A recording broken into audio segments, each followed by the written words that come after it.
So welcome everybody to, oh, my sound is not working.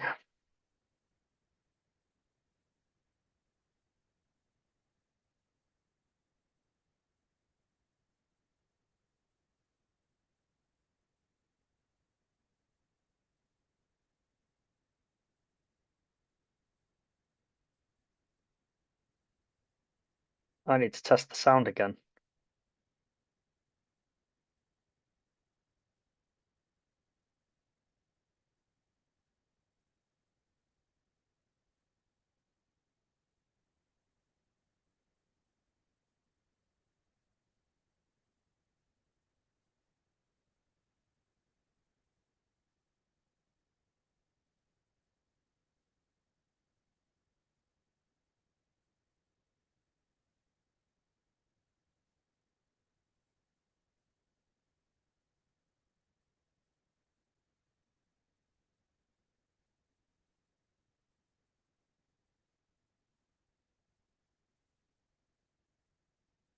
Okay, so hopefully this will work. And I think we'll find out very quickly with the first guest whether it's going to work or not, because I'm a little unsure on the sound because I tested this, but I didn't test it with a guest. But welcome to our first ever live stream, and it is for World Watch Day. And the point of this afternoon is to bring our community together on Zoom. We're having a party in Mayfair in London this evening, but we really wanted to uh,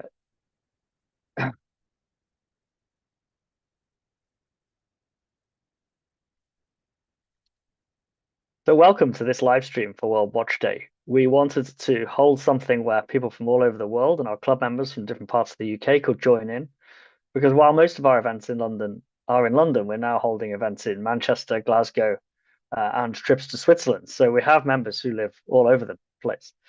And so today we're going to have this live stream to celebrate World Watch Day, to talk about watches in our members' collections and in my collection. I'll talk about a few of my watches and really just share our hobby, our passion for watches, our enthusiasm, and really just explore what it is we like so much and why we formed the community, the Watch Collectors Club, and why I spend so much time finding ways for us to get together to talk about watches, explore the world of watches, and share what we like and love about them. So the way it's going to work is different people are going to join me on Zoom and tell me about the watches in their collection and tell me what their favorite watch is. So I've asked each person who's going to join us to bring one watch that is their favorite item of their collection. So I'm gonna ask a few questions about that. We're going to talk about their passion for watches in general, and then we'll move on, and the next person can join us. So it should be a really fun afternoon of different people talking about lots of different watches. I've already seen some of the watches people are going to talk about, and I'm just really looking forward to what they have to say. So hopefully everything will work smoothly. But as I said, it's my first time doing this, so bear with me if there are any teething problems. And yeah, if you'd like to know more about the Watch Collectors Club, please go to our website, www.thewatchcollectorsclub.com. You can get in touch via email. We're on Instagram at WatchCC. And we do a lot of events. So you'll see a lot of activity from us. Many of them are open to the public. We say, please come along and try our events first to see if you like them before you consider a club membership. And then we have a lot of exclusive events for the club members as well. They're usually smaller and more intimate affairs where you have more time to get hands-on, more time to ask questions that you care about to brands that we work with. Or indeed they're pretty exclusive, and so we have to limit numbers just to our members because it's such an exclusive and amazing opportunity that has come about thanks to our relationships with brands, our relationships with different people in the watch industry, and there's a lot of amazing stuff that we've managed to do and will continue to do so. So I will invite the first person into the the talk, and as I said, hopefully the technology will go smoothly.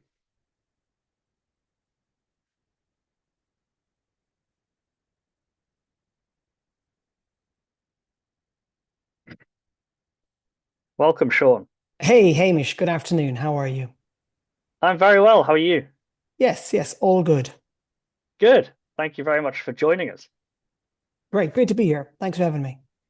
So I have a picture of the watch you sent me, and I will share that shortly. But why don't you just briefly introduce yourself? And yeah, tell us, just go straight into the watch if you can. Sure. Okay, so like all watches, there's a bit of a story to it.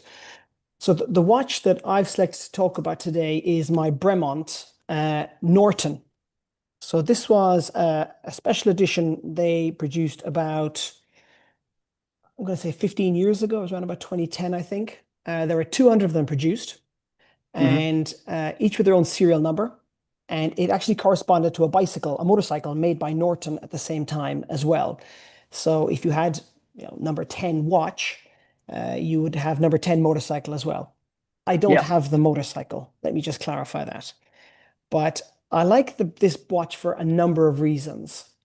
Um, First of all, it's in brown. You don't get a lot of brown watches, I think. I like that Hmm. color. A That's nice right. earthy color. I like that. The dial is in a sort of a dark gold color. Again, not something you see very often. Um, the case is a brushed steel, so it's not very shiny, and therefore it doesn't jump out at you. It's more understated. I like that too.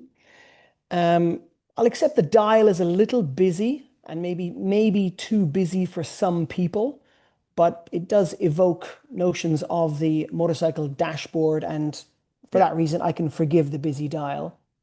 So Um, and it's a chronograph. and that was my next point. It's a chronograph as well.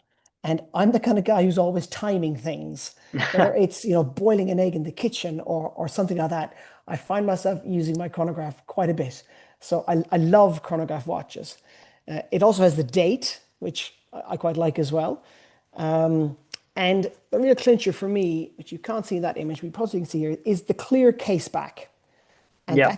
that just appeals to my inner geek, my inner nerd who just loves looking at these watches. It's one thing to feel the watch, feel the weight of it, the shape of it, but we can actually see what's happening in the back as well. That's always the clincher for me. I love a clear case back. So for all those reasons, I love the Bremont. But there is more of a story to it, I should say as well. I was Why going to say, so Bremont? Yes. take us back to the purchase decision because this is an interesting place to start because as you say, it's a collaboration watch, and it's a very, very specific design. Hmm. Um, so yes, I totally understand the appeal. Completely hear what you're saying about unusual dial color, beautiful brushed finish, which Bremont do very well on these cases. Their classic triptych case here.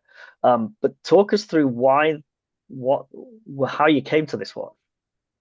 Sure. So this was my second Bremont. I had an Alt Hmm. 1C before this.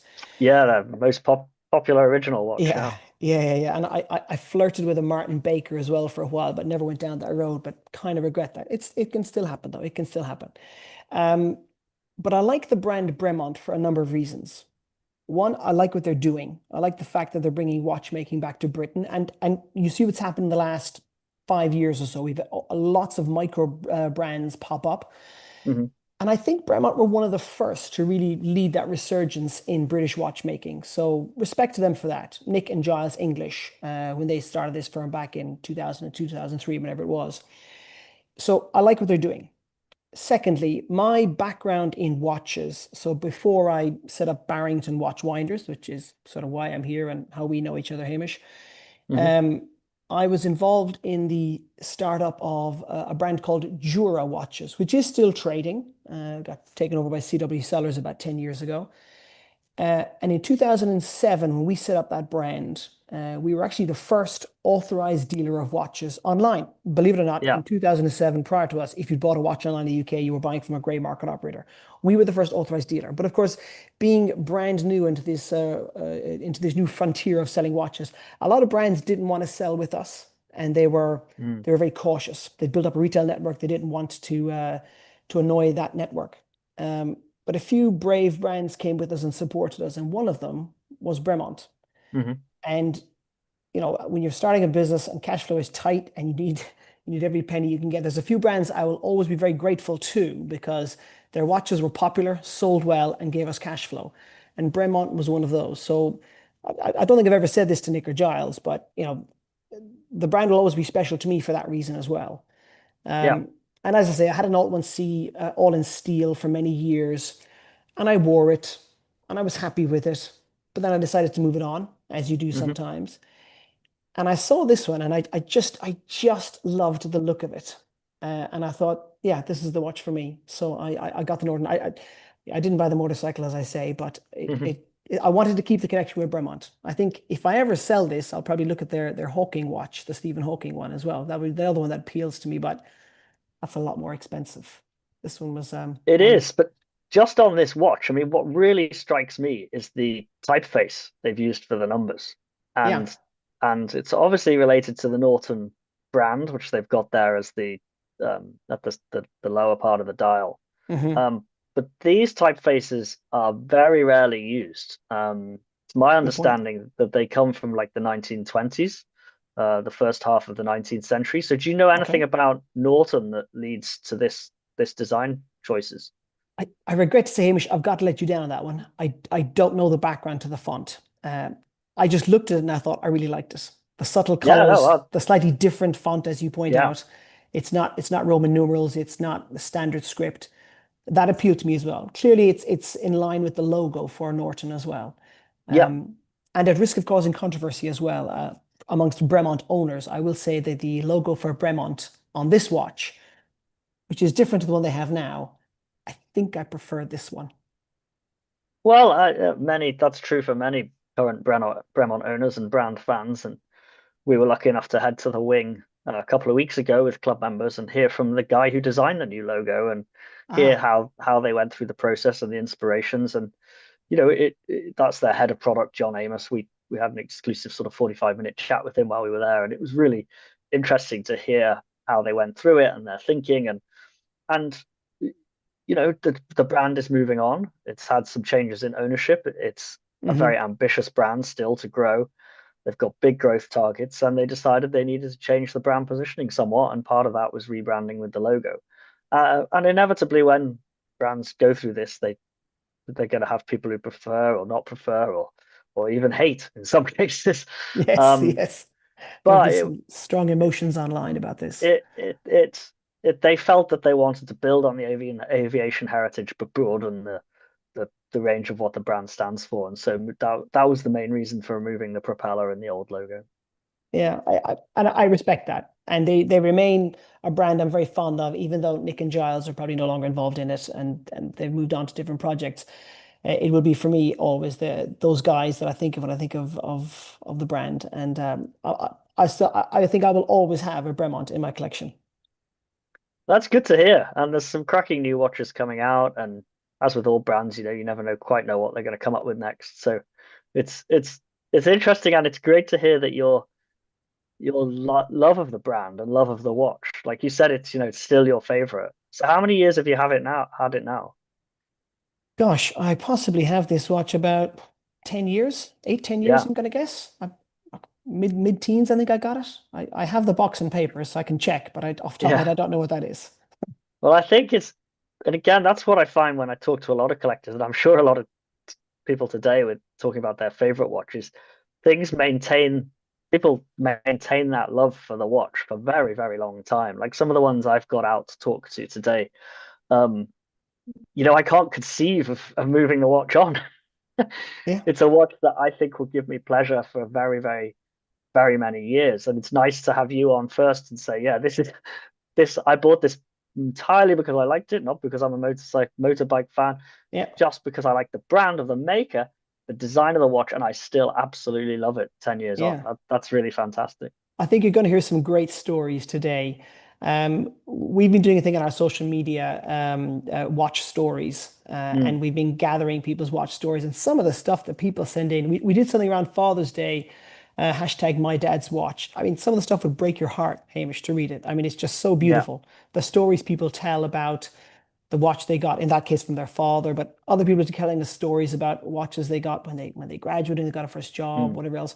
I think I don't need to tell you, Hamish, but Watches are not about telling the time. That's probably like the fifth or sixth reason we would buy a watch.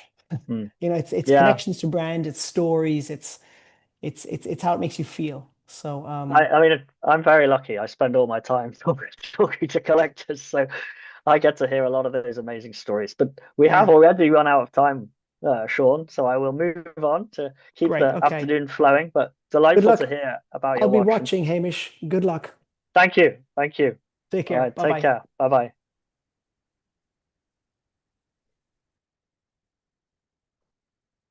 So I'll just admit our next participant this afternoon's live stream, and I'll just quickly.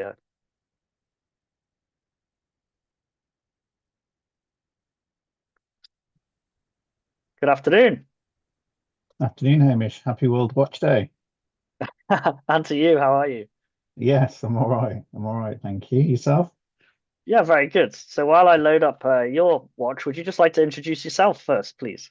Yes, of course. Yes, my name is Anil Champaneri, and I'm a member of the Watch Collectors Club.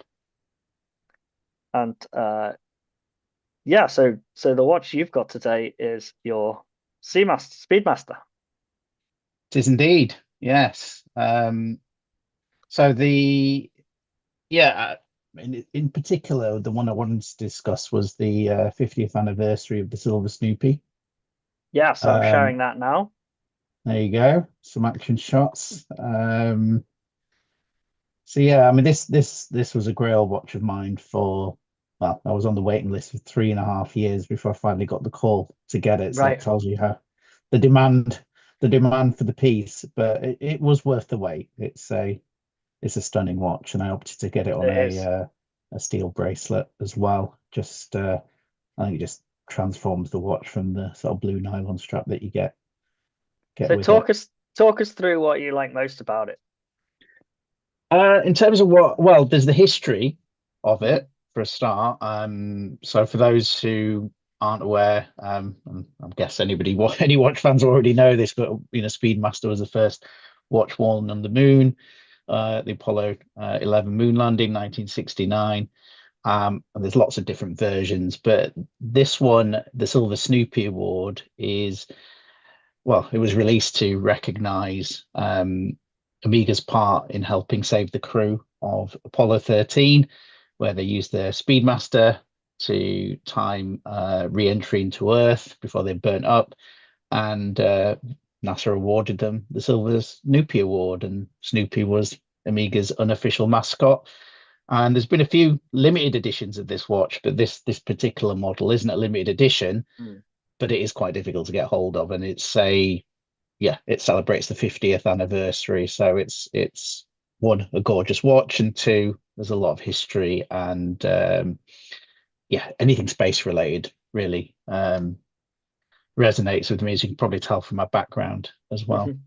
But Hmm. what's interesting about this watch in the world of Speedmasters, because the Speedmaster having been produced from the 1950s up till today, there are over 1,000 different varieties now, including limited editions as well. So what strikes me about this watch is it's blue. Yes. Yeah. So whereas most Speedmasters, by and large, either are black bezels or steel bezels. So what is it about this blue and this design that you like? I mean, it's just a very eye-catching colorway. I think that's when they first started releasing images of this back when it was well, just before its launch in 2020. I just thought, wow, that is an amazing colorway. And I actually looked and thought the dial was white, but Yeah, in yeah, person and in reality, it's actually silver. it is. So It's very clever dial. Yeah. yeah, yeah. So it's very, very impressive in person. And I think the icing on the cake for this particular model, I don't have a video or a picture I didn't have a video to share, but the case back is incredible. You've got Snoopy flying around in his command module when you've started the chronograph function, and it's a sight to behold. It doesn't matter how many times you watch it, it always makes you smile. So it's a real feat of engineering as well. Obviously, it's covered most of the time, but if anybody wants to see it, I'm always happy to show them it because it always makes me smile, like I said. Yeah, So it's almost an additional complication, isn't it, that? it is. It is, yeah, yeah. And I know that played a part in some of the delays in production and stuff was getting that bit right because of the complex nature of it. But it's a fantastic touch. But it's now I might be wrong here because I'm not a Speedmaster expert, but does that mean it's manual wind? It is a manual wind, yeah. Continues to be a manual wind, so they've stuck with tradition there. Yeah. Yeah, it's just once you start the chronograph function, it'll run until obviously it's out of power. But yeah, you only need to see it once. I don't tend to keep it on forever, but No, I was just just thinking yeah. about if you think about the movement, and obviously it's got to come through all the way to the top hand there. So the Mm, chronograph hand is the pointy one on these pictures at 12. yeah. That's the chronograph seconds. So as soon as you push the first pusher, that would start going. But for a disc at the back of the watch to also start turning at the same time, at Mm, exactly the same time, that's a very interesting piece of engineering, because usually at the back of the watch you wouldn't have anything going backwards, in the center of the watch. You wouldn't design a move, so they have to build over to make that possible. So I don't know how they do it, but it's probably quite an interesting solution. yeah, yeah. It would be great to understand that in more detail, definitely. And so you say you waited 3.5 years for this. Yes. So at any point in that time, did you think something you preferred something else, or did it actually just make you grow in your desire to have it, to make your It was desire always grow? I think it was always in the back of my mind. It was hard not to forget it because it does appear in a lot of, even though it came out in 2020, it pops up on Instagram and other places just because it's a cool watch. And then if you're a member of any of the Amiga groups, the moment somebody's got their hands on one, they want to post a picture. So it was always there, difficult to forget. But in terms of my watch collecting journey, I joined the Watch Collectors Club, just over 2 years ago now, Mm, and I have purchased other watches in between, from other luxury brands, but more the independents and the micro brands. Like British Watchmakers Day, I was there for the first one and the one that ran this year. Incredible event. Seeing brands like Studio Underdog, for example, and the work they're doing. So yeah, I've kept the watch habit going, but knowing that I would hopefully get the call on this one day, which I eventually did. yeah, yeah, absolutely. And did you say you have other Speedmasters as well? I do have another. So one of my other sort of Speedmaster grails was the 50th anniversary Apollo 11 version, and I managed to get that um, on the grey market because it sold out when it was originally released. So I was very lucky to get an unworn version of it. Um, so that and the Snoopy are my two, the two big pieces in my collection, really. And Hmm. again, obviously with Apollo 11, that's to do with the moon landing. It's another 50th anniversary watch, so holds a very special place in my heart. And it's a very different, that you've got the gold in the subdials, this grey face, Hmm. and yeah, it's another cool watch. Very very happy with it. Obviously, it's not a daily wearer, but I always enjoy wearing it when I get a chance. It's probably one of my top few Speedmasters, that one. I've always liked that grey and gold, as you said. Brilliant. Because I Yeah, always liked the grey side of the moon, which is in the grey ceramic with the grey yes, dial. And then they came out with that one with the golden grey. And I think it's got gold in the bezel, has it? yeah. The bezel's Yeah. also got Yeah. gold. Yeah, so it's more. You obviously get the full gold version that they released. But yeah, that's probably, I mean, I wouldn't say no to having one, but probably a bit too much gold for my liking, whereas this is far more subtle. Yeah, And yeah. again, No, comes on a lovely steel bracelet too. So it's a yeah. fantastic watch. I think Mm. it's interesting because I've never been that much of a speedy guy. Mm. But what I feel is like growing in the background, and over the years I've learned a lot more about the watch and the stories and the space missions and the limited editions and the incredible number of variants there are. I suspect at some point in my collecting journey a few Speedmasters will come in, and even if it's just for a little period of time. Um, Yeah. and I think a lot of people do that. Um, they have or a speedy or two at some point in their collecting journey. Yeah, I mean it's just, I mean, even when you see these, watch charts about like the best watches ever, it always features just because it's a fantastic looking chronograph, the history. So yeah, it wouldn't surprise me if any watch collector does have one in their collection at some point in their watch collecting journey.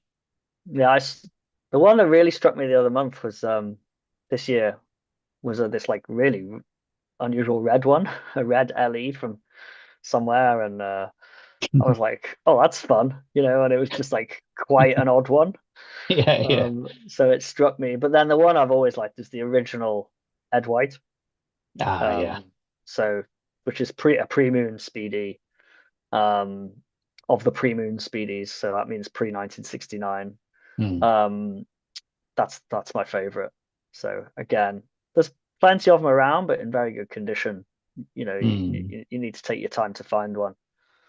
Yeah, But yeah. I I mean, wouldn't. there's ones that suit any taste, to be honest. I mean, in terms of more recent ones, the white face Speedy that they released got a lot of love, and Mm, and that again is beautiful in the flesh. And I think a Speedy with a white dial or any colored dial bar, other than black, it's just yeah, it really elevates the watch. And then there was the first Amiga in space, which has got like a blue tint to it. It's yeah, they do some good work with it. great. Well, thank you very much. Better move Pleasure. on to our next club member. Yeah, But thanks, and I hope to see you soon. yeah. See you soon then, Hamish. Thank you. Bye bye. Cheerio. Bye bye. Bye bye.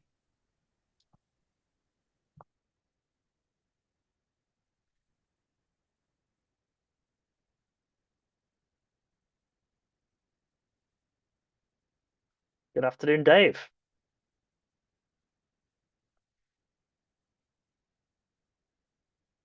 Can you hear me? Yeah. Hi, how are you doing? Not too bad. How are you? Yeah, very well, thank you. So while I just move on the imagery, would you like to introduce yourself? I'm Dave Kun Kun. I'm a member of the Watch Collectors Club, and I've been a member Yeah. since March, I think. So Yeah. relatively new. No, well, it's been great to have you because you're hugely enthusiastic and a regular attendee, and you have a great Yeah, collection. So thank you very much for joining the community. yeah. I mean, it's nice to find a community that shares an appreciation for watches. Like I think I'd said to you before, previously, it'd been more of a solo hobby. You know, doing these things on your own. So it's nice to have more people to share it with. Let's put it that way. Yeah, so you've nominated as your favorite today something you just picked up very recently. So I'll share it and a lot of people might not have heard of either the brand or the type of watch. So there you go. I've loaded it up, and would you like to Yeah. tell us about it? All right, so this is a Chrono Swiss Heritage jumping regulator watch. It's no longer in production. I received this in June, I believe it was, and it was the very last one they had available, and it wasn't actually available. It was just through a conversation with Chrono Swiss that, uh, it came to light that they had this around Mhm. and they thought I might be interested in it from the conversation I had with them, which sort of leads to the point of why it is one of my favorite watches because it's my first foray into independent watchmakers or Yep. watch brands, let's put it that way. And yeah, it's just the level of engagement and service and everything with Chrono Swiss so far has been excellent. It was just through a conversation, through them asking me, so, what have you seen that you liked from our catalog? I was like, oh, I really like this jumping regulator with the metallic orange subdials, but I could see it's sold out, but it's beautiful, blah blah.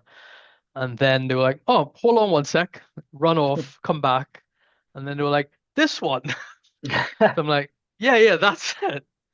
Yeah, so it was yeah, that's why it's one of my favorite watches. I mean, I just, if you could fall in love with a watch, fell in love with it as I saw it on the website, and then finding out more about Chrono Swiss, the level of hand finishing and the level of craft that they put into their watches.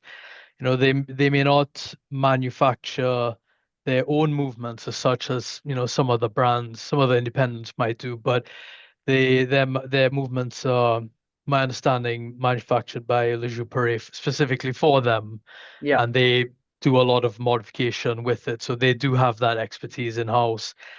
And then the dial decoration, the guilloche, the the material science, they do a lot of that in house as well.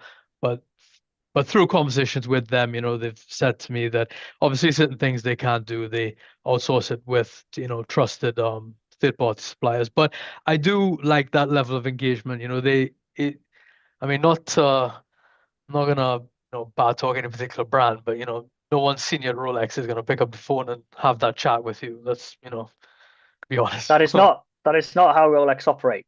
No. And it is definitely one of the reasons that independent brands, smaller brands, younger brands as well, to a certain Mm. extent, are doing so well at the moment, is they are very, very responsive to their enthusiasts and collectors. But to just a lot of people might be looking at this watch and think, okay, I can see hands, and he said jumping regulator a few times. So why don't you take us through exactly what's going on with the watch itself? Because it is a really unusual watch in the grand scheme of watches. Very few of them are designed like this. So why don't you take us through it? Yeah, so so there are two subdials as you can see there, both of them in that metallic orange, which is CVD treated chemical vapor deposition to get Mhm. to that bright orange, that metallic orange. Yeah. So the larger subdial is the minutes, and the smaller subdial at the 6 o'clock position is the second hand, Hmm. is the second seconds. And then you can see there at the top where the minute hand's just blocking it. It's sort of like a digital display type situation there. That's your hour. So it sort Yeah. of combines two different complications, which is your regulator style complication with your jumping hour style complication. So it's a bit unique because normally you see one or the other, you Yeah, know. and regulator, the idea there is to give very precise minutes. Mm, So it comes from making big clocks with a very, very big minute hand and minute dial that was very clear, so that you could set other watches, basically, so you can set watches to it, or so you can do machinery timing to it, depending on what you're doing. So that's where it comes from in the history of horology, and then yeah. it's a great inspiration for wristwatch design, as you say. And I think I even asked you this a few weeks ago: is it actually very easy to read? And you were like, yeah, because it's as soon as you get used to it, it's the minutes are so big that even though they're in a slightly different place, they're not on the center of the watch. You just take it in quickly, and I think that's great. It's a great piece of design. Yeah, it's a really well designed watch. I mean, um yeah, that it sort of goes with everything I so far found that they do. It's pretty functional, it's easy to read, and I enjoy the use of the color. I think their use of color is quite good, and I think they've been doing that for quite a long time. I know color is now quite a big thing in a lot of new releases. Everyone's trying to catch up with what a lot of the micro brands and independents were doing for ages. So, but yeah, no, it's one of my favorite. It is my favorite watch in the collection at the moment, to be honest. Yeah, no, that's great. And how long would you say, like from starting to learn about Chrono Swiss as a brand to making this purchase, how long would you say that was? Um, I think I started to learn a bit more about them at the beginning of the year, Hmm. and then been on their website a few times. They've always been quite good with with client engagement. So they on their website, if you go there, there's a lot of stuff, just WhatsApp them and they'll WhatsApp you back. So it was just one random day in June. I was a bit bored and I thought, well, I'll WhatsApp them and just for a chat, find out a bit more about the brand because obviously they don't have any retail presence in the UK, so it's not like you Uh, can go to a boutique and try them on. So if you want to speak to someone about Chrono Swiss, you either speak to another collector or you speak to the Chrono Swiss themselves. So I WhatsApp them, and within an hour, someone WhatsApped me back and said, "Oh, really sorry, I'm just out of the office at the moment. I'll message you back in an hour." And they did, and then we had a chat, and then that led to another conversation a week later. They showed me a few of their pieces because they do have quite a good setup, which I think I've said to you before, which they sort of developed during COVID, where their collectors couldn't come to their atelier in Lucerne. So they invested in quite a lot of high definition camera equipment. So it's quite easy to see the pieces. I mean, it's always good to try it on, but this is the next best thing, I suppose. So so they showed me a lot of what they did, and that's when after that they asked, "Oh, well, was there anything else?" And I had seen this piece on the website, and I was just taken by the metallic orange subdials and the guilloche pattern on the base style. So yeah, it wasn't very long. It was probably the second conversation I had with Mhm. them that I decided to get this because it was the very last one they had. And that was the first Chronos piece, and I'm just on the verge of the third one, so which I will get in a couple of months.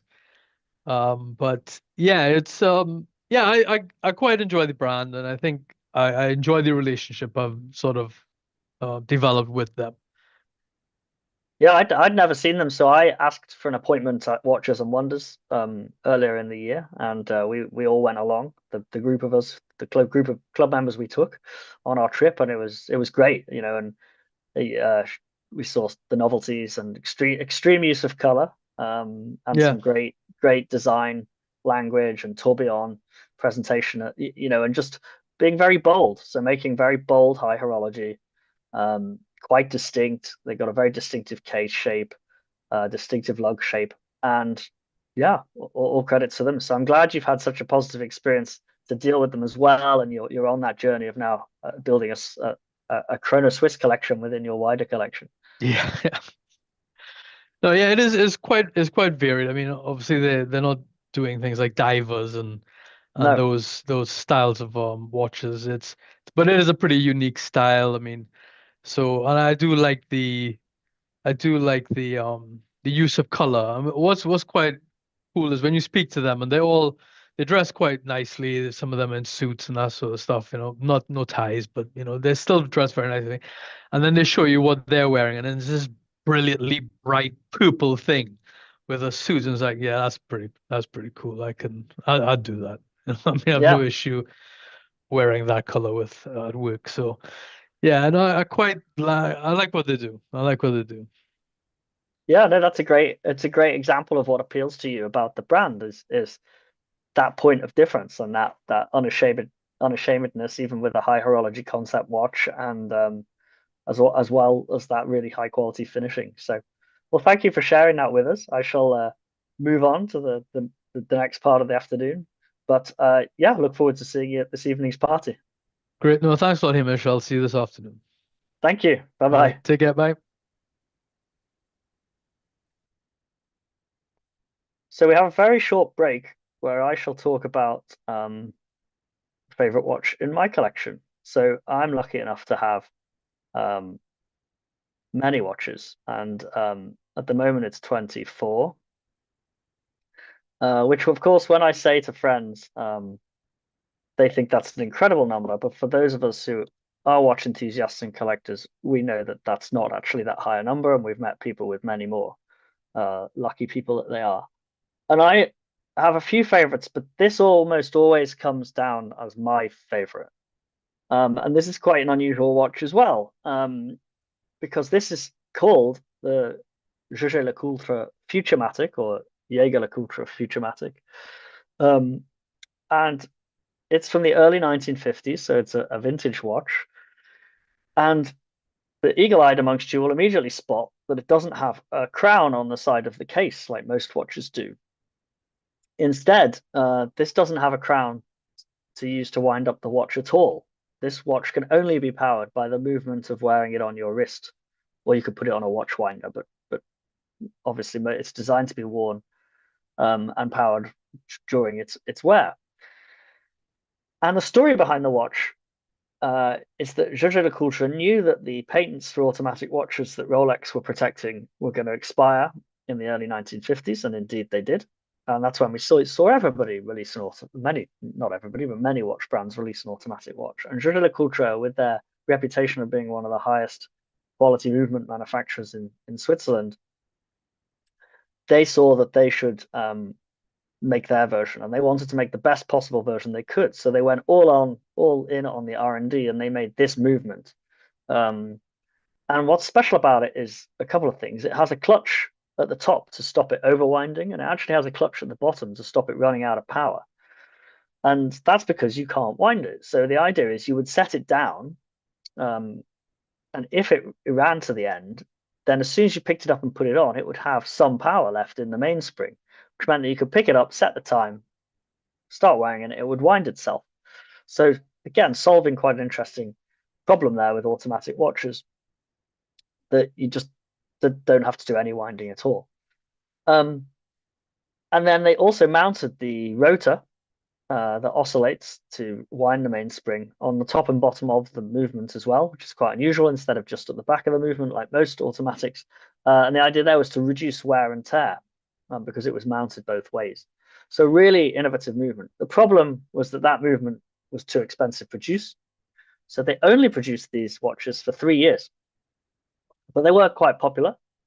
They led to many interesting designs, of which this is just one. So I love this because it's symmetrical. It has the 2 big subdials. It's obviously got the crown on the back, so there's the symmetry of the side of the cases. The lugs are elegant. This is 18-karat gold, Swiss hallmarked, and it's a really elegant, beautiful dress watch. I have it here, so I can show you the winding crown on the back. Looks like that. And as you can see, the yellow gold, even though it's 60 years old, is in beautiful condition.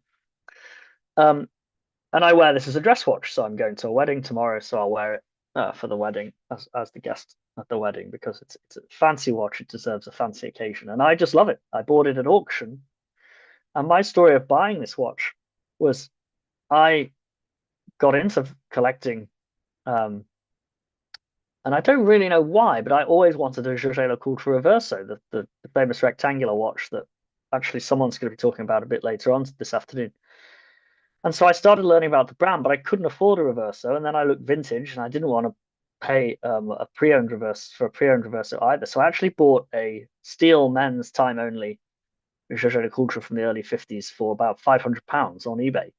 And it arrived, and I was delighted with it. And that was me with the bug. So I bought vintage watches then, and I ended up with 6 Jaeger-LeCoultres, including this one, which I found at auction in London.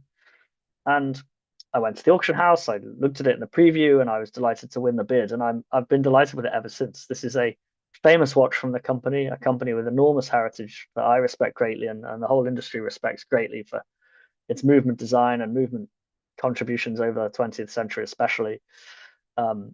They make elegant dress watches mostly, and that's what they focus on today. And so I've never stopped loving this watch. And when I wear it, I take huge enjoyment out of it. I like the fact it's unusual. I like the fact it's elegant, it's delicate.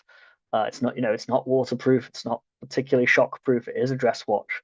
But I take huge enjoyment out of wearing this and having it in my collection. So, really, really pleased to be able to share that with you today. And again, it's interesting because my collecting has changed from buying vintage watches such as that to, as Anil mentioned a couple of minutes ago, he's now buying more micro brands. And I've been doing the same as well. So this explosion of micro brands has changed my collecting, because there's so many interesting and affordable options there, whether they're micro brands based in Britain or in other parts of the world.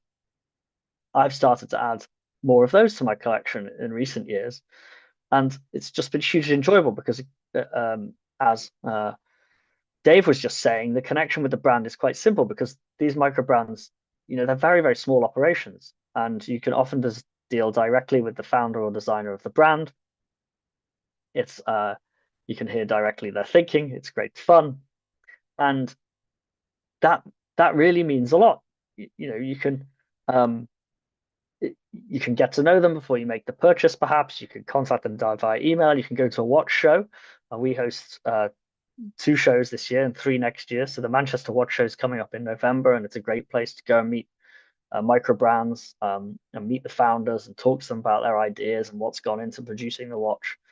And that's really inspired me. So I have this sort of, I find myself in this interesting position as a collector, running a collectors club where I have collectors, um, collecting sort of the big classics, whether it's Rolex or Omega or Tag Heuer, the likes of those, of which I have all three as well. But somebody might be focusing on the newer watches from the likes of those companies. Whereas I find myself having had a huge passion for vintage watches and now having a real passion for watches from in effect brand new companies, companies that are less than 2 or 3 years old in many cases, and brand new designs, brand new design ideas.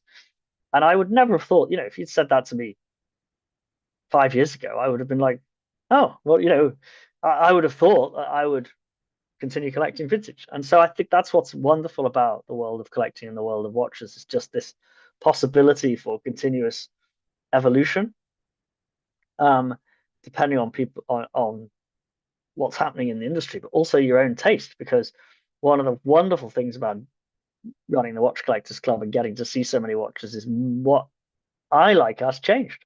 So it's not just and that change is surprising, as was just describing. So I have another watch here actually, which I'll show as an example of the microbrand watch that I bought, which is the Isotope Mercury Shadow.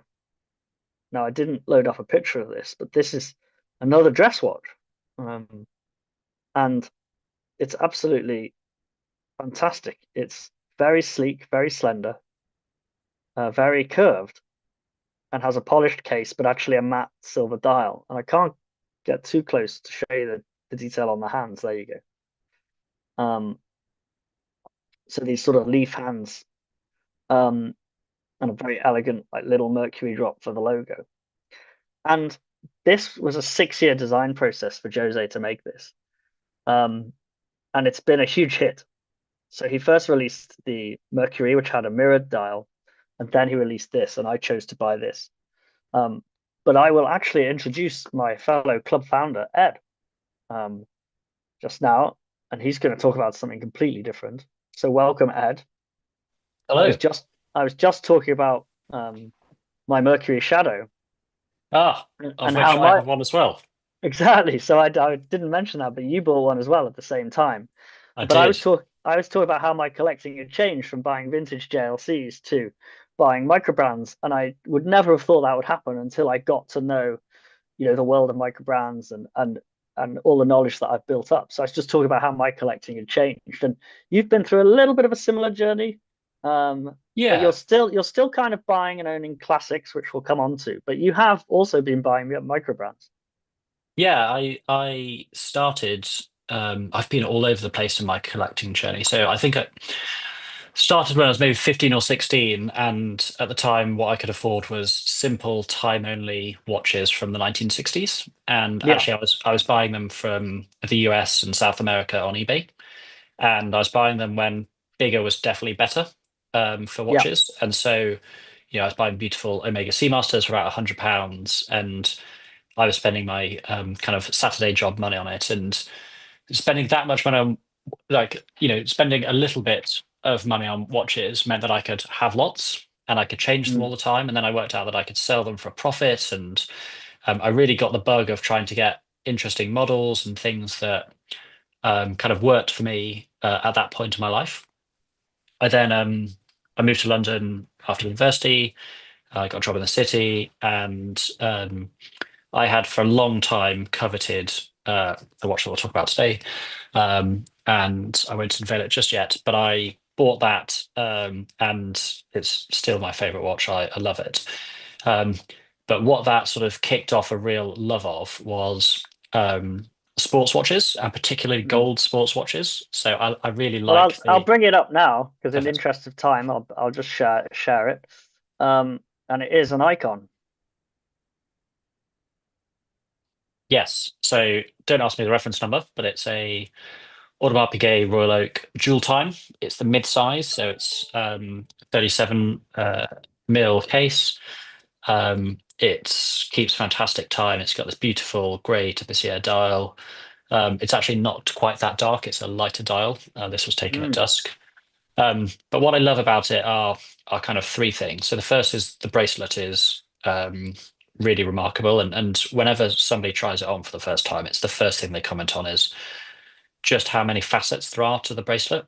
Each link has got kind of 6 or 7 different shiny edges or brushed edges or polished bits, and it really creates a really interesting kind of play on the light when it moves. The second is I think the design is perfect. My wife actually has one as well in a different size, and I think good design is reflected in being able to change the size of something dramatically and still keep it looking like the same watch. And then the third is I just really like the look of it. Every time I look down at it, it makes me smile. And yeah, it's kicked off a long love of unusual precious metal sports watches. So I'm a big fan of Breguet. I've got a rose called Breguet Marine. The only Rolex I've got is the root beer. I like that juxtaposition of something that should be really practical and steel and very robust, but gold, because these are very expensive things at the end of the day. Both relatively and absolutely. And so I think we have a member in the club who always says he doesn't understand why people spend £10,000 on a steel watch. If you spend £10,000 is a lot of money, it should look expensive if you've spent a lot of money on something. And I think I'm slowly starting to buy into that philosophy. So no doubt you'll see me with some solid golds, Submariners next. Well, I hope that life puts you in a position to earn those. Absolutely. And just yeah, and again, it comes down to that different taste in collecting, because some people would feel the opposite. Some people would feel that they never want to be. They would see that as too obvious a thing for them to do. If they wanted to have a high value watch, they might prefer it to be a more subtle one. And that just comes down to personal taste, and what people really enjoy about the watches they wear. I just showed my solid gold JLC. Again, 20 years ago, I would have thought you're mad to consider. As a young man, I would have thought wearing a solid gold watch would be a crazy thing for me personally to do. But now I greatly enjoy it. Just before we move on, because I will have to go to the next person shortly, but this watch actually is incredibly well designed because of the information you get on the dial. So in a small case, because as you say, it's 37 with a bezel that really takes is the star of the show. This dial layout is phenomenal. So just take us through what we're seeing on the dial. Yeah, so we'll go from kind of least to most interesting. So the 2 o'clock position is the date. It's not a complete calendar, so you do have to change it each month. So it's just a 31-day date indicator. At the 6 o'clock is a dual time function. So it's a second hour hand and minute hand. For those of you that travel, a dual time is incredibly useful. And then at the 9 o'clock is a power reserve. And my only gripe with this watch is even when it's fully charged, the power reserve hand will not go all the way up to fully charged. So, when it gets serviced, finally, I've had it for nearly 10 years. I've never had it serviced and it still keeps fantastic time. That is the only thing I will ask them to fix. And actually, what is really interesting about this is how quickly you can wind it to 36 hours of power reserve. You compare that to my root beer, which probably takes 5 times as many winds to get it to a similar power reserve. So an incredibly efficient movement and balance, and more importantly, mainspring. Well, there you go. I mean, I don't know neither of us is a watchmaker or a watchmaking engineer, so it's a very interesting point you make about the keyless works that lead to winding the mainspring. But to keep us on track, I'll say thank you very much for joining in. Thank you for having me. Yeah, no, it's we've already seen just completely different watches, so I'm greatly enjoying my afternoon. So I Fantastic. shall move on and see what's next, but I shall see you soon. Good to you, buddy. Thank you for having me. Bye bye. Cheerio. Bye bye.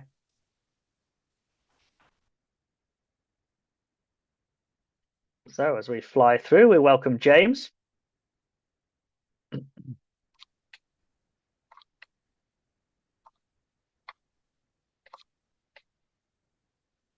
Good afternoon. Good afternoon, Hamish. How are you doing? I'm very well, thank you. This live stream experiment is flying by. So I shall just why don't you introduce yourself and I shall load up the picture of your watch. Perfect. So yeah, I'm James Lumburn. One of the sort of things that I sort of do within the watch industry is I'm a freelance watch writer. So I write for several major publications, your GQ, your Oracle Time, basically writing about the things I love about watches, the interesting stories about brands, discovering new brands, writing about watchmakers, writing about new releases, and generally just indulging my passion for watches by getting to write about it. Yeah, no, it's absolutely fantastic. Like me, you found a way to deepen your passion. So I Yes. shall share your watch now, and why don't you, just sort of immediately start telling us what it is and what you like about it. Yes. So the watch I wanted to talk about was my Tudor Black Bay 58925. A lot of numbers in Mm, there, a bit of a mouthful. But essentially, it is a bit special for a couple of reasons. So the watch is made from sterling silver, which is a really it unusual is metal that extremely, yeah. you don't see very much in watch cases. So obviously you've got your steels, your white, yellow, gold, ceramics, etc. So um, and then Tudor came out with sterling silver. They're not the first ones to use it. I have a feeling there are some Zeniths that were made in sterling silver. Don't quote me on that, but I know there's a few brands that have dabbled with it. And back in the pre-wristwatch era, a huge number of pocket Yes. watches. Yeah. Yeah, absolutely. And so when this watch came out, as you can see from the images on screen and all the stuff that was seen kind of flying around in press photos, I just liked the color. I like the look Mhm. of it because it's a really, I think Tudor call it taupe, or warm grey is Yeah.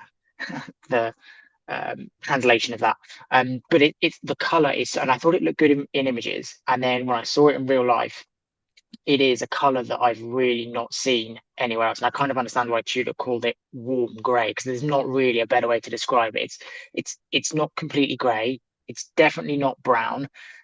It's sort of somewhere in the middle. So yeah, when I saw it, I just thought, what a unique color. The fact it's made from sterling silver, I was like, it's something completely different for me, for my collection. So I was like, actually, this is something a bit unique, a bit different, and it's not in Tudor terms, in dive watch terms, it's not majorly expensive either. Mm. So it kind of filled a nice little gap. So I saw it, I wanted it. Didn't pull the trigger. I think initially when it first came out, they were a little bit difficult to get hold of. I think that's changed now. Now you'll have no problem getting hold of one. But the reason I didn't pull the trigger initially was I was getting married, so a lot of expense going out with a wedding going on. Excuse me. So come our wedding day, my wife and I had never spoken about giving each other gifts or wedding gifts or anything like that. And I bought my wife a lovely bracelet for our wedding. And come the wedding day, she had forgotten about getting me a wedding. Well, not forgotten, she just hadn't found sort of the time to, but she'd always planned to get me a watch. And so post the wedding, she said, I owe you a gift. We're gonna go out, we're gonna go find one. And we were happy to just be browsing around, and one of the stores we walked past, one of the Tudor dealers, had one in the window, and I said, I'd love that if it's available, if they'll sell it to us. And we walked in and they said, yeah, absolutely. So that was it. So special place because it's essentially the watch my wife bought me for our wedding. Yeah, that's lovely. That's lovely. And a technical question though, because I wish I just don't know the answer to, is have they coated the silver to stop it tarnishing?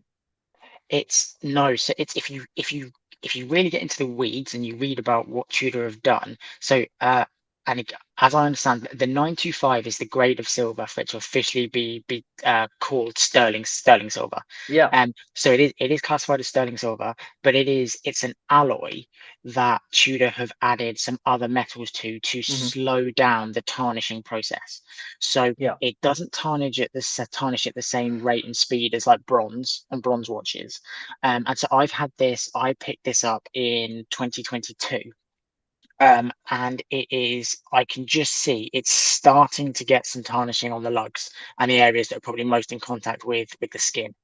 But it doesn't tarnish anywhere as much. And because of the type, I don't even know actually if you can send it back to Tudor to be polished if you even wanted to. But yeah, it does still tarnish. But as I said, I've had this for over 3 years now, and it's just starting to show signs. Yeah, and my mind also goes the other way, and I wonder if any of the owners out there have tried to work out if they can get it to a high polish finish.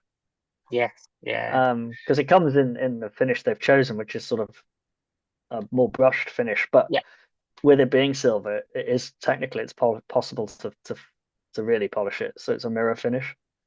That's why I was sort of wondering if Tudor did that intentionally to so that it couldn't be, or you couldn't DIY polish it, and if therefore did it have to go back to them for refinishing.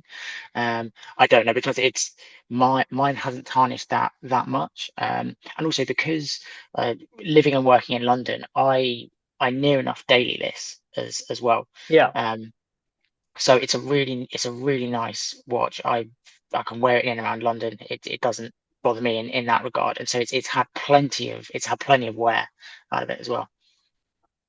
Yeah. I mean, I have bronze watches, and they've tarnished quite quickly, and I enjoy that patination and seeing the change.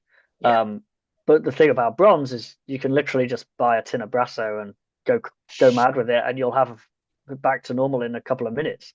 And people don't realize that. I don't think many watch owners realize they could just polish it if they wanted to. Yeah. Um, but we had a club member who had a beautiful watch with a bronze bezel outer and Mhm. steel case, and because of his shirt cuffs and just the way he wore his watch, it naturally polished for him, and it was a Oh really wow. fantastic effect. So just for anyone watching who isn't quite as familiar as with Tudor as others, the hands on this watch are particularly different. So just to talk us through the hour hand and the seconds hand and what's going on there with their design. Yeah, it's kind of quite unique to Tudor in a way, and I guess every brand has their kind of like their signatures. So you see the Mercedes hands on things like Rolex, and I think within Tudor it's the hour hand, and it's almost what they call the snowflake. Mm. So it's just, you can just see the bulbous element of it there, and again, it's just a really nice sort of unique touch. Tudor do this on a lot of their watches, and obviously they've got it again on the seconds hand. Yeah, and it comes from the dive functionality, doesn't it? Yes, you probably are far more well versed in that than I am, but yeah, it's for legibility and to be able to differentiate between the hands. Yeah. Um, and overall, do you have other Tudors or other Black Bays? No, so this is my first Tudor. It's the only Tudor. And it's kind of, I very much, my collecting journey is now very much focused on sort of buying what I like. And the traditional, the black base, I think some of the newer ones look fantastic. Obviously they're playing around with sizes a bit, and also with colors. They've had the burgundy come out Mm. very recently. I think those very much look fantastic, but I very much just sort of look and see what do I really think is something different.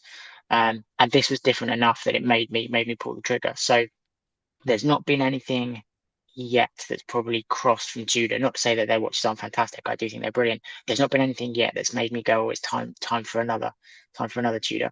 And also because with this watch, it has the open case back, Mm. which again, it's not common on dive watches in general, but not on many Tudors. But again, it's another nod to the fact that it's almost a bit of an if you know, you know if you know this is the sterling silver watch, then it's also got the open case back, which just adds to its kind of, it just elevates it a little bit. Now, an open case back on a dive watch is practical use is zero, but it just adds to the watch's kind of mystique and its appeal.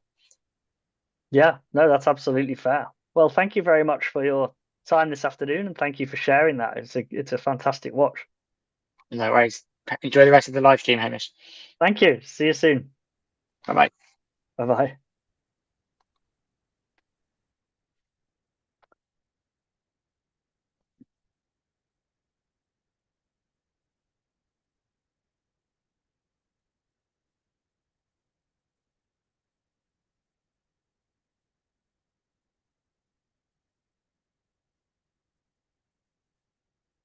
So welcome, Alon.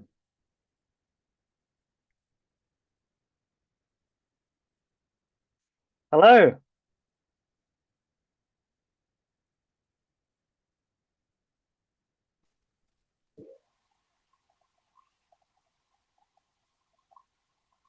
think I can hear you now. Can you hear me? Yes. Okay. Hi. I can hear you as well. How are you? Very well. How are you? Very good. Thank you. I think I know where you are as well, but you don't have to tell us. Yeah. You'll see that in person next week. Yes, yes. So please introduce yourself. I'm Alon Ben Joseph. Happy World Watch Day to everyone. I love this initiative, Hamish. Well done. Well, it's come out of Switzerland and we're taking part, but we wanted to take part with the live stream so that people could join us from wherever they are, especially people in our community around the world and people such as yourself who we know. And you're the only participant who hasn't already told me what their favorite watch is. So I'm sorry. I had such a hectic day. I know. But it's great because it's a big surprise. You've asked me if I would like to come on, so I love the initiative. Of course, I said yes. And then you asked the most difficult question that any watch nerd can get is speak about your, I believe the question was favorite watch. In your own collection. Yeah. So what do you do if they're triple digit numbers of collections? And when you have the honor to co-create watches, the standard answer is usually the next one, right? And then I racked my brain for almost a week. And then I said, you know what?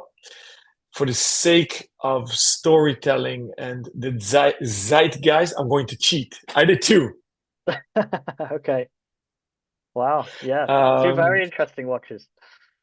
Yeah. So for those that might not know, I said, I'm going to double risk today because it's World Watch Day. So why not? I usually wear two watches when I'm amongst fellow watch nerds. But when if I'm in the civilian area, I might not do it because it seems like I'm flexing or want to show off or brag. So today I said is a day we should all have at least two watches on, or go Nick Hayek Sr. and do a whole arm. So I am currently in London. So the majority of my private collection is in Amsterdam. Initially, I wanted to bring one of my oldest pieces that I received as a gift from my parents, but because I didn't have it here, I racked my brain, what should I bring? So I had to pick something that I had with me while in London. So I brought my Sylvain Berneron with me because it has a special story for me. I've been on a journey with Sylvain. He's a personal friend of mine from day one. And day one was sketches on paper. Wow. He showed them to me in confidence over 4 years ago. Wow. I literally fell off my chair. I remember vividly where he showed me the drawings in Geneva. And I fell head over heels in love. And I just said, I want one. Had no idea how it would look in colors, what metals, what price. I said, I want one. So I was in the first batch, let's say, of launches. So I've been wearing this watch now over a year, I think. And it has a frequent spot in my rotation. So this is just for anyone who isn't aware of what it is. I think this has been a very famous watch in the industry over the last 2 years. But what's really special is what you just said, is that you got to be within that in the entire process. So every Yeah. aspect of him bringing this product to life, and it was his first watch, right, as an independent watchmaker. The indeed, and the irony of it, he was doing this while still being chief creative at Breitling. Right. So this is his passion project. He was still employed. He was allowed to work on this by George Kern, the current CEO of Breitling, and he had this in him. He took a big risk because he liquidated all his assets, his wife's and his, because it's a joint effort, and he didn't believe it would be such a success. So he's very modest. And now today he launched chapter 2. So you see how much creativity is in there and how versatile he's as a designer and today a brand owner. So, because I guess that's what you're highlighting today, watches are time capsules. They often and almost always are wrapped in emotions and stories and life moments. And it sounds like a marketing cliche, but it is. So for me, this is a celebration of friendship and art. Then on my other wrist, because I don't think we have too much time, so I'll keep the speed up. Thank you. Is a Christian van der Klaap. Oh, great! It's a Dutch watchmaker, and I've been admiring the man Christian van der Klaap ever since I'm a kid. I'm 46 today.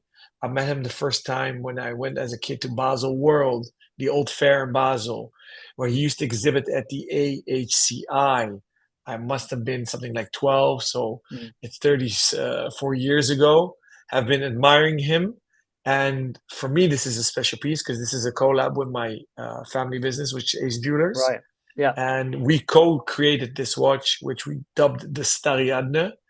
So this is a very dear piece to me because I guess every watch nerd dreams of creating their own watch or watch brand. So obviously I have that same dream, and I had the honor to work now on more than 24 of watch projects, but this is one that you have the honor to work with your childhood hero. So it's very cool. Yeah, that is a huge honor, and I think just the most interesting question for me there is, of all these years and seeing all his watches and all his developments, how did you choose? How did you narrow down what you were going to do and what you were going to work on? To tell you the God honest truth, whenever we are privileged to work with a brand on a collab idea, we usually lay down a multi-year strategy and storytelling and ideas we have. Okay. So, and then we often pitch more than 10 ideas. So not only 3 years ahead, but more than 10 concepts. I had an idea to create an alternative calendar. So not just a Gregorian calendar, but a different one. But that's technically so complex. It makes it in the 6-figure range. So we said, let's start with the basics. This is one of his oldest models, the Ariadne.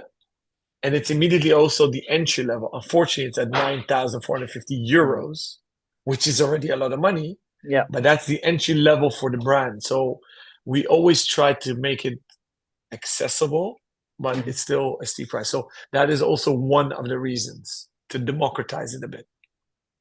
And did you change? Was it the sort of color scheme? Was it the materials? What did you? What were you able to do? Well, technically they're super cool, and since they're small and artisanal, almost everything is possible. We've opted for creating a complete new dial. So the regular model has Breguet numerals, and we didn't only create a new color tone, we pay tribute to the Stelline dials from the 1950s. So we changed the hour markers with 3D faceted stars to make it even more astronomical.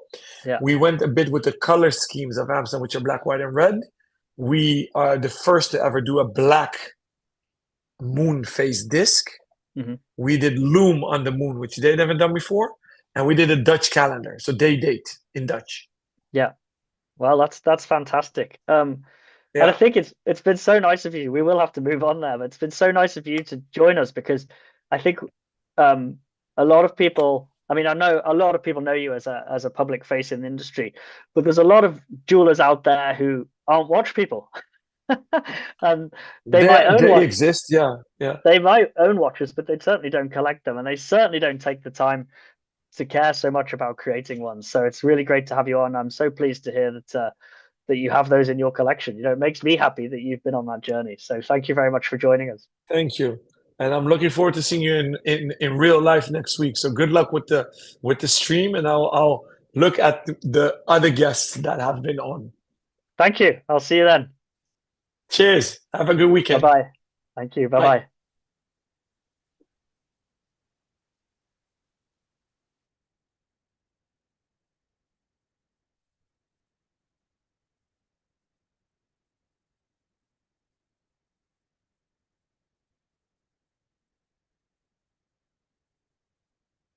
Hey, Hamish.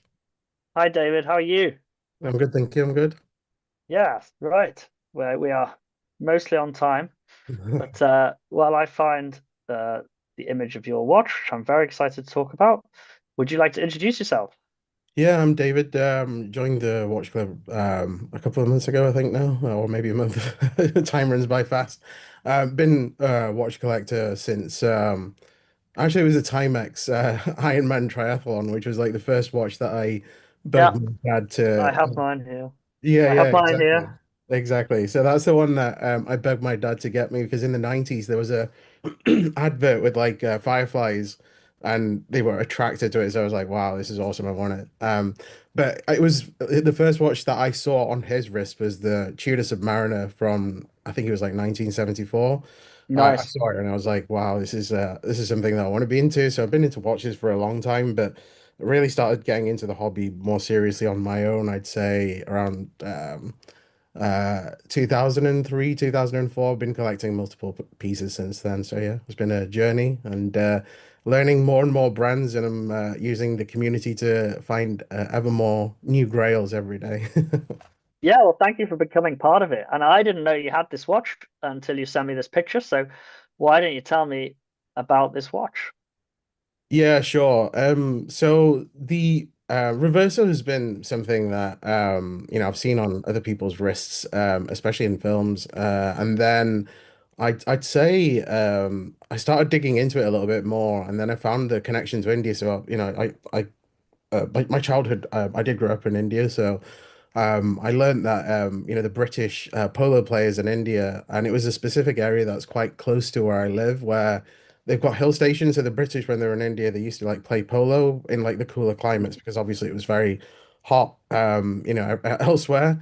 They kept breaking their watches, and then they went to I don't think it was called JLC at that point. I think it was just No. yeah. So at that point, they found a watchmaker to make them a watch that would survive polo, and that was the reverser. So I found that history super interesting. Went down a bit of a rabbit hole. And then I really couldn't find any modern pieces that were like of a decent size. I felt like I've got a 7.25-inch wrist.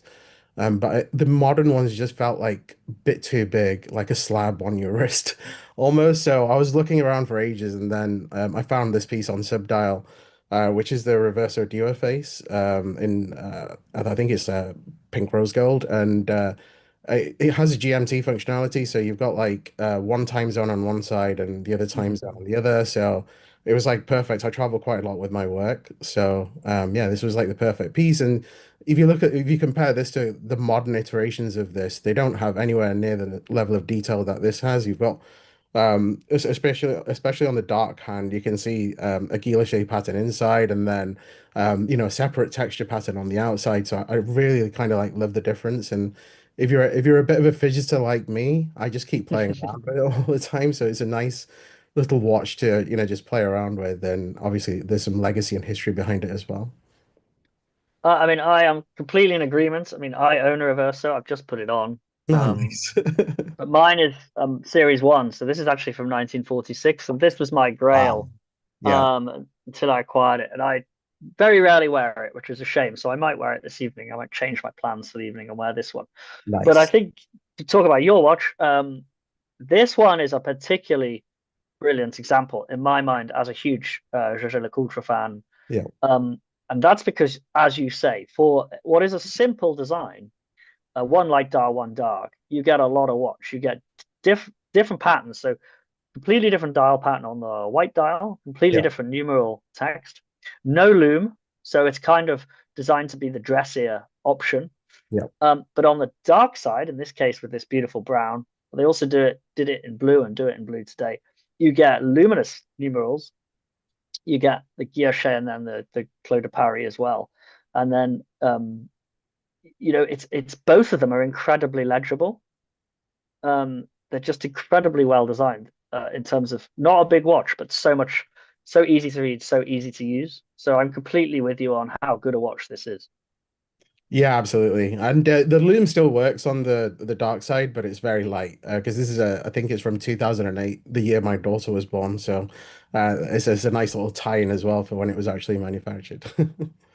Yeah, and as you say, like it's not obvious at first, but the on the brown side, the bottom subdial is a 24-hour dual, Indeed. dual time zone, isn't it? Yeah, And indeed. again, it Yeah, and sorry to cut across. Like, if you look at it, the six, I just love that detail because it's the six almost ties in with like the bigger hour marker. I thought that was like a really cool detail, the 24-hour indicator lighting up with that. yeah, and it's a really unusual thing to do. Hmm. Like to move the hours around like that. At first, you might say, well, everyone's going to always read it wrong. Yeah, But then you're having the confidence to say, no, if someone's using a 24-hour dial anyway, they're going to have to pay attention. So we exactly. might as well, as you say, just do that extra little thing and move it around. And it makes a really nice balance in the numbers because the 2, 4, 6 are single numbers and they're lighter, therefore, when they're on the main dial. So these are the kind of details that watch people really get into. And I know that people watching this will, and a lot of what we've been talking about all afternoon is these are the details that people really love, makes them really love their watch. Yeah, absolutely. I'm a massive like loop guy, so I bought a macro lens just to take photos of my watches, which is a bit of a self-fulfilling prophecy. But yeah, I love like zooming in and having a look at like the little details. And yeah, to your point, this is one of those smaller dials that you just see more and more as you start looking. Yeah, a triumph and a great example of what Jaeger-LeCoultre do best. They make really, really fantastic dress watches. They take a lot of care, and when not every design is going to be the incredible, but when they get it right, they really get it right. And the the nice thing I like about reversers as well is after the relaunch in 1992, since 1992 to today, there's a lot of different ones. Yeah. There's a lot of different complications that they've tried in them. There's different sizes. There's men's sizes. There's smaller sizes and more decorative ones for women. But just as a reverser enthusiast, there's so much to look at and so much to look for. And so I suspect that even if I let this one go, which in theory, it's been for sale for years now, but I've never actually got around to making the effort to sell it because I don't wear it enough. Yeah. I'm sure that they'll come back into my collection. So do you have any other JLC in your collection? No, I was listening to the other caller before this, and I was a bit of a collector back in the day with Rolexes, and then Tudor, and then Seiko. Now I've got to the point where I'm just looking for watches that appeal to me. So I'm not like a singular collector of any brand. So I'd say the other brand that I've got like a lot of interest in is a Lange Zone because I've got the Saxonia Deal Time. I love the details in it. In terms of like other ones that I'm looking at, the next one is really Gribble Forsey and a couple of other independent brands that I've got my eye on as well as Laurent Ferrier. So I love the amount of detail that they put into the back of their movements, especially with this macro lens. I'm sure that'll be even better, as I keep zooming in. So those are the Yeah, ones that are on my radar for I was lucky enough to see the watches from Laurent Ferrier up close earlier this year, and I was equally taken by the exceptional finishing. So again, it's a brand on my long list of something I'd like. They are very expensive watches, quite Yeah. rightly. So who knows? But yeah, really enjoyed that. Well, thank you very much for your time today. It's been great to have you join us. Thank you for sharing as a watch that is definitely one of my favorites of all time. One of the most iconic watches of all time, and definitely a favorite of mine. So thanks very much. I hope to see you soon. Thanks, Hamish. Have a good one. Take care. Will do. Cheerio. Bye.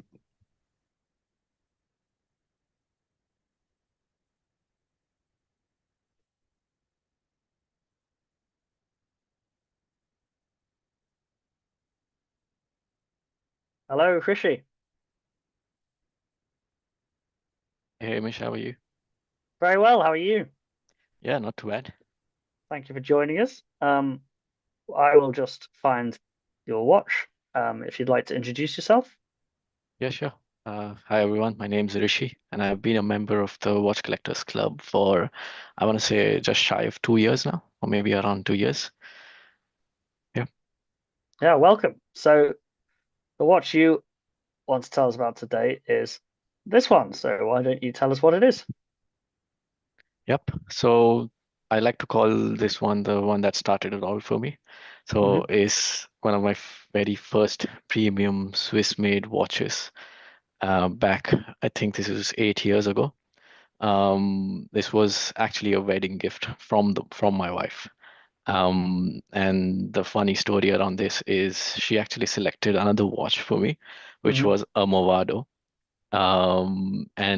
But she knew I was kind of picky about the watches I really prefer, and she wasn't really sure. So she had a couple of them shortlisted, and even though I liked the Movado, the moment I saw this watch, I knew this was gonna be it. This was gonna be my watch.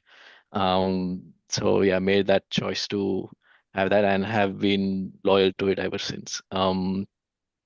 I think for me, it's got everything I like in a watch, especially it being my first premium buy.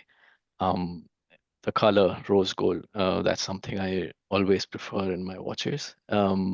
It's got doesn't have a complication, but at least it's got an open heart. Mm-hmm.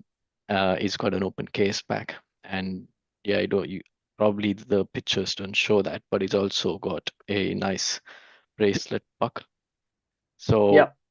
all in all, it kind of ticked each and every box for me, and yeah, I think I definitely made the right choice going with this instead of the Movado.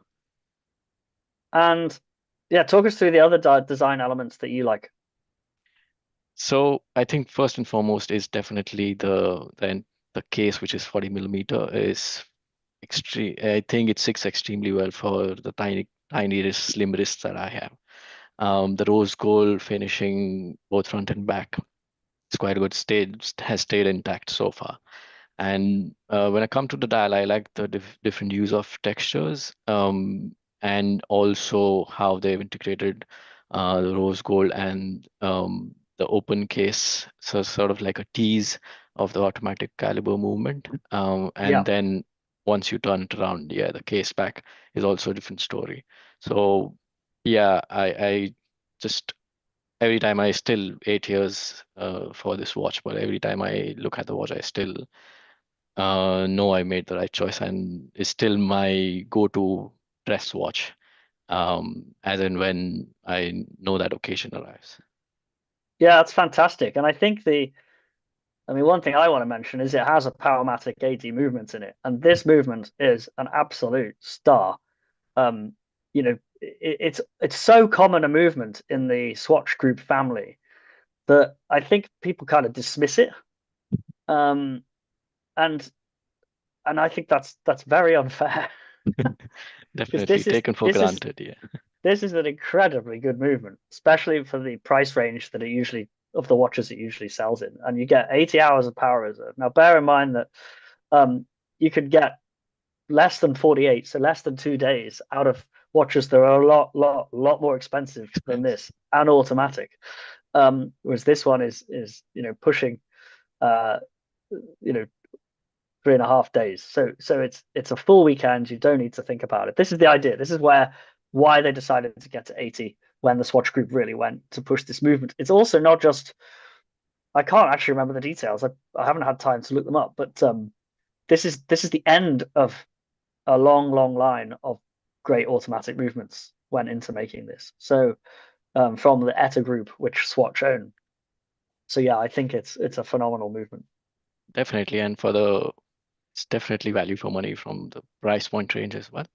You got a Swiss-made caliber from a brand that's been around for ages, and power 80 hours power reserve is definitely right now is pretty common to see, but to get it in this kind of price range, uh, great bang for buck. Yeah. And so has this made you more interested in any other Tissot watches? The fact that you like this one so much. Funnily enough, I'm yet to find another Tissot watch that I hold in high regard as much as I hold this one. So this currently is and has been my all-time favorite Tissot watch.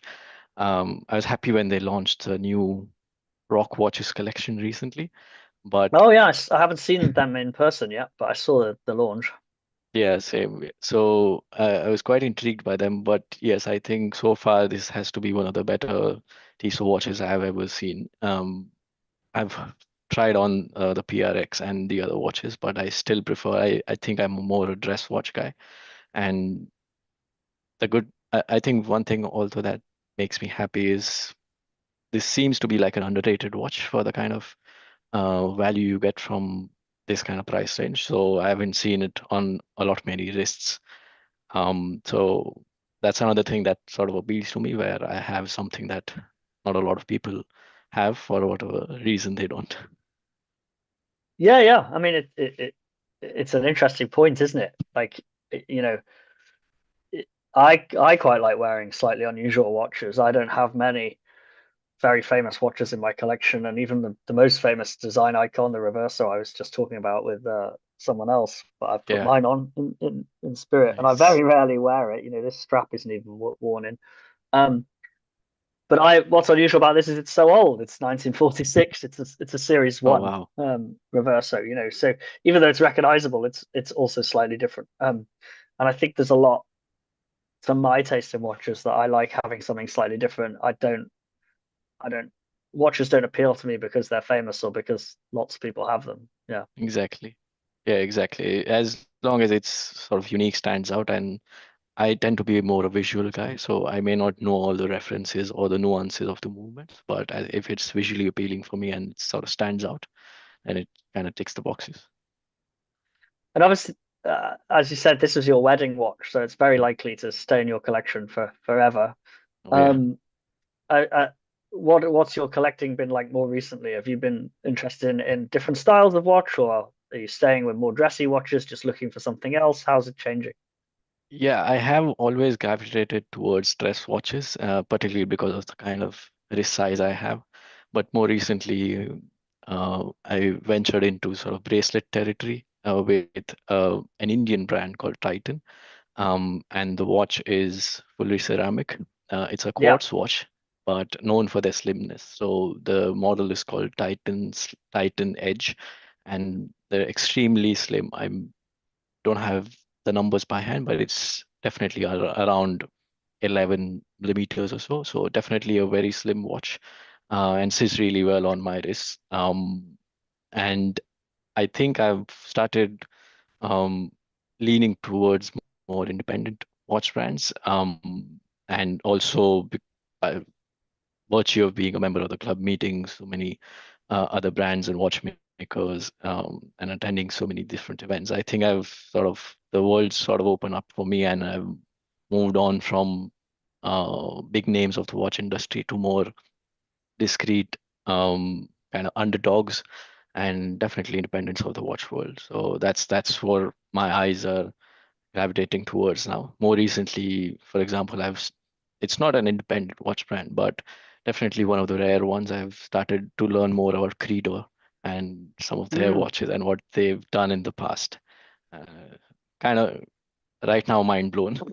So Yeah, that's a very interesting name to bring up. Yeah, there is a staggering amount to look at for Creedor, both in what they do currently and what they've done in the past. There's lots of very interesting watches, and they're very, very well priced for what they are. yeah, and yeah, I was oblivious to it until now. But now that I've seen it, I can't stop reading up and watching videos about it.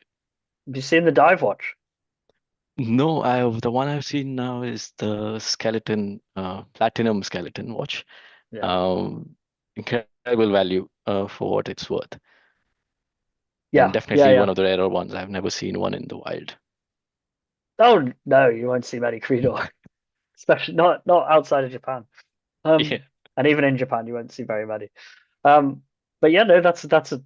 I mean, I'm with you. I was just talking earlier about my move and my surprising myself with my embrace of micro brands and younger brands and adding to my collection in that area. Whereas previously buying vintage, I would never have thought I would go there. So, that's the beautiful thing about being lucky like us and seeing a lot of spending a lot of time in the industry and our taste changing and our passion changing and evolving. So it's good to hear. But thank you very much for your time. No I shall problem. see you later this evening. Yep. See you in a bit. Thank you for having me. You're welcome. Cheerio. Bye.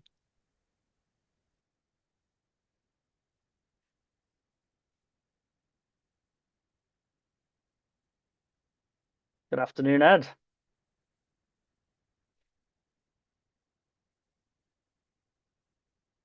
Hello. I think you're still on mute. Oh, hello. Hello. Hi. I was watching the live stream. I guess maybe I was a little bit delayed there. So Yeah, hello. it's on very slight delay. Why don't you just Uh-huh. quickly introduce yourself? Hi, my name's Ed. I've been. I was just trying to think how long I've been with the Watch Club. With you fine folks. I think it was May last year, May 2024. Yeah. Yeah, it's been great to meet everyone and to learn a lot about watches and to share my journey with everyone. I love it. No, well, thank you very much. We're delighted to have you in the community. So I shall just share your awesome chronograph. So Obviously, stock picture on the right hand side there. why don't you tell us about this? I guess I kind of cheated with the whole favorite watch thing. I mean, it's not my favorite watch. I don't think any of us have a favorite one. Um, the reason I picked this is I guess it really actually I've got it here. It is the watch I think that I was the most surprised that I changed my mind about. Okay. I remember I think I probably started my watch journey maybe about 4 years ago. I remember seeing this. It's a very, very famous watch. It's something that a lot of watch enthusiasts will be very familiar with. But I remember I hated it. I really, really, really disliked what it looked like. I Mm. mean, I can even remember looking at one in an, I think it was Watches of Switzerland in Regent Street and just thinking, how on earth can anyone find this watch attractive? But as we all know, tastes change. And now it's one of the reasons I actually picked it for today, Hamish. It's like now I absolutely adore this watch. I love how it looks. And I can't really tell you why my tastes have changed, but they have, And I'm sure it's something that everyone else that's been today and everyone else in the club can kind of understand too. But yeah, I'm a big, big fan of this. I find myself reaching for it a lot. And yeah, it's a strap monster. Obviously, it's very, very heavy hitter in terms of specs. I guess we're all very familiar with all of those. I mean, I can talk a little bit about that, Hamish, but I mean, Well, I no, just think I it's want you yeah. to tell us what's special about this watch. I mean, there might be some people who don't know much about it watching. Right. Well, I'll actually leave aside the history of the watch. Yeah. I mean, we could talk for ages about that, of course, but Zenith very, very famous. And a very kind of key manufacturer around developing chronographs, of course. It looks very like a certain Rolex. Some people will say, and it does, but interestingly enough, the movement in this, the El Primero 3600 was the movement that Rolex, of course, famously chose to put into the Daytona when Rolex didn't have the ability to create an accurate chronograph back then. It's a 36,000. It's a 36,000 beats per hour movement, which is unusual, beats at 5 hertz. But what that really means is it can actually measure 1/10 of a second. So Yeah. it's a bit of its party piece. So I don't know if you guys can see this very clearly, but I'll just engage the chronograph and watch the chronograph hand. You can see how fast it's actually moving around the dial. Traditional chronographs will go around the dial in 60 seconds, measuring out 1 second per tick. The El Primero 36,000 will actually run around the dial in 10 seconds. So what it's actually measuring is 1/10 of a second, which, some may argue is, I guess, a little bit more useful. But I mean, the movement itself on this is an absolute work of art. It's a beautiful, beautiful thing when you see it. This video obviously is not going to do it much of a justice, but if you do have a chance to see one of these in person, I highly encourage it. The El Primero is famous for a reason, and it's very, very pretty movement. Yeah, and considering it's such a high beat movement, the fact that it's getting 60 hours of power reserve as well out of high frequency movements, quite cool. Yeah, I love it. Yeah, you have the date at 4:30, which is very unusual. And again, iconic with this watch. This model that you've chosen, which I love, has the reference of the blue, gray, and light gray subdials, which were on the first one in 1969, which is where that reference comes from. And I think if you look at the difference between the picture on the left and the right, you can see just how much more play there is in the color of those subdials than if you're just looking at the render. Yeah. Yeah. And then the other thing is the star on the end of the chronograph seconds hand, which mimics the star of the zenith dial. I think is a wonderful touch. So I think these watches are fantastic. And as you know, I'm not much of a Rolex Daytona fan, and I much prefer this. When you're comparing two similar watches, regardless of what you think about the movement, I prefer the aesthetics of this.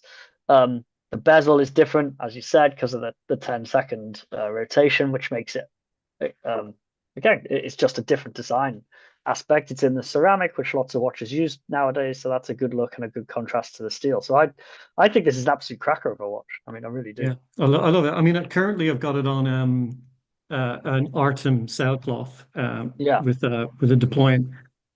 Not a huge fan of Zenith's clasps. The bracelet's fine, but the clasp leaves a lot to be desired, and I think they need to get better there. But luckily, it's a bit of a strap monster, and this blue is it's basically exactly the same shade as that blue subdial, which is nice. And I just kind of I've tried this. I didn't think I'd like this kind of blue sailcloth strap on something like this as much, but once again, it just goes to show, that you can have an idea in your mind, which is, once again, it comes back to why I picked this. You can have an idea in your mind as to what you love, the aesthetics that you imagine you love, and that would resonate with you. And then that can change. And then only when you have something in the hand or on the wrist that you get a full appreciation of it. And this watch kind of exemplifies that more than any in my collection for me, which is why I chose it today.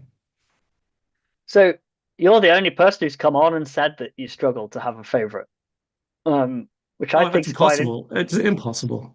It's impossible. I mean, Alon said, because he's got so many and blah blah blah about his not blah blah blah. That's not what I mean. He was explaining that he's got a lot of watches in his collection, and he's personally created a lot of watches, so it's very difficult to choose. But he then did choose two that were exceptionally interesting choices. But you're saying that you find it difficult to choose one. Is that because of the time and enjoyment you put into choosing every watch that comes in? I think, I mean, I haven't been collecting watches for very long, as you know. It's like I said, it's probably only 4 years. So my collection, I mean, I've got probably the same number as you, I think, in the main collection, which is around 24. And each one, I mean, and I've collected those 24 over that relatively short period of time compared to some of the other club members. And each one was deliberately chosen. That's how we all do it, of course. And some have come and gone, but the ones that are remaining, I mean, I guess it's like when, a mother or father's asked what their favorite child is. It's almost like, well, we can't say we love them all equally, but secretly you kind of do have a favorite. I actually don't, in fact, have a favorite. It's really, really difficult. I was thinking my Rolex Explorer 2. I absolutely love that. But then I was thinking maybe that's a bit of an obvious choice. And, my Speedmaster, once again, I love it because there's literally nothing to not love about these watches. Of course, everything's subjective, but as some of these watches go, they're perfect. There isn't anything wrong with them at all. They're the evolution of many, many years of design iterations, and design wise and functionality wise, they almost can't be improved at this stage. So the love that I had for them when I bought them is still the love that I have for them now. So I guess that's kind of why I think I don't have a favorite. I mean, I do find myself reaching for maybe two or three more than others, but I don't know if that means that they're my favorites. Maybe they're the most flexible ones. Maybe they're the most, you know, just daily wear friendly as opposed to favorites. But yeah, very hard question, Hamish. No, well, thank you for your answer. We did get an answer today. It was the Chronomaster Sport. Tomorrow it might be something different. Yes, yes. Well, that's just what we're all like, right? Well, some more than others. That's what's been fun about this afternoon. I'm gonna wrap it up now because I've got to get out to another watch event and then to our party. But yeah, no, thank you very much for joining in. You're very welcome. It was a pleasure seeing everyone and hearing their stories today. I'll see Great. you all soon, hopefully. I'm glad you enjoyed it. I'll see you soon. Cheerio. Bye bye. So I will finish the live stream there. Thank you very much to everybody who joined us this afternoon. Thank you everyone who has watched it. I am now going to rush straight out the door to go and see a watch exhibition here in London before going to our party for World Watch Day over with fellows auctioneers in Mayfair. This has been so much fun. I can't believe how quickly it's gone. We do all kinds of events. We do online events every month. We have collector calls with our community every month on Zoom, and we do over 50 events a year in person, including big shows, trips to Switzerland, boutique visits, and just plain old meetups in the pub where, yes, we just talk about the watches in our collection, the watches we've seen, the watches we like, the watches we want next. So thank you very much to everyone who has followed along, and I hope to see you all soon.